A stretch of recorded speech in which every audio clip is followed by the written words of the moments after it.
The 2023 edition of the Nigeria International Energy Summit is focusing on global perspectives for a sustainable energy future. Secretary to the Nigerian government, Boss Mustafa, who declared the summit open, said Nigeria remained committed to a transparent energy transition that the Petroleum Industry Act attests to the administration's seriousness.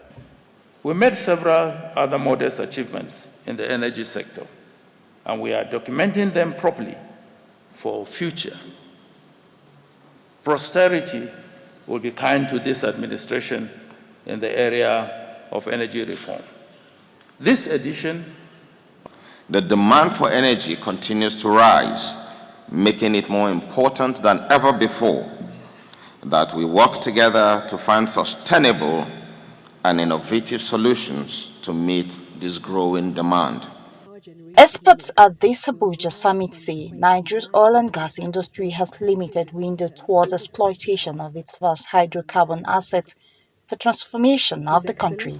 The world today has recognized the need for ensuring sustainability in the energy landscape, which is in line with the current realities. And as key players in the energy sector, our mandate of providing energy for our country still remains a priority. And as a key industry stakeholders, let me therefore take this opportunity to lend IPPG's voice to industry priorities and call on the incoming administration of His Excellency Senator Bola Ahmed Tinubu to address the bottlenecks mitigating against industry growth and energy security.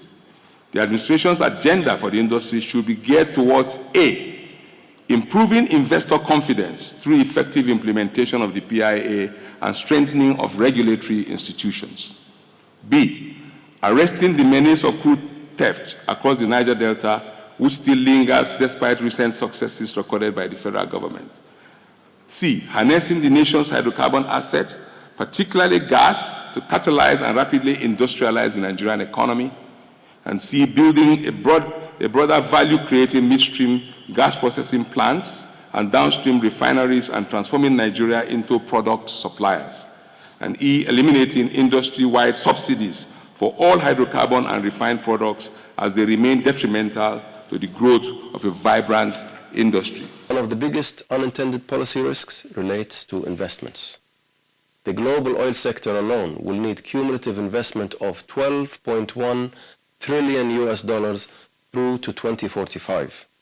However, in recent years, we have heard calls from some to limit or stop funding for new oil and gas projects. This is disheartening and particularly impactful on developing countries with oil and gas resources. This great continent, Africa, has 120 billion barrels of proven oil reserves and 18 trillion standard cubic meters of natural gas.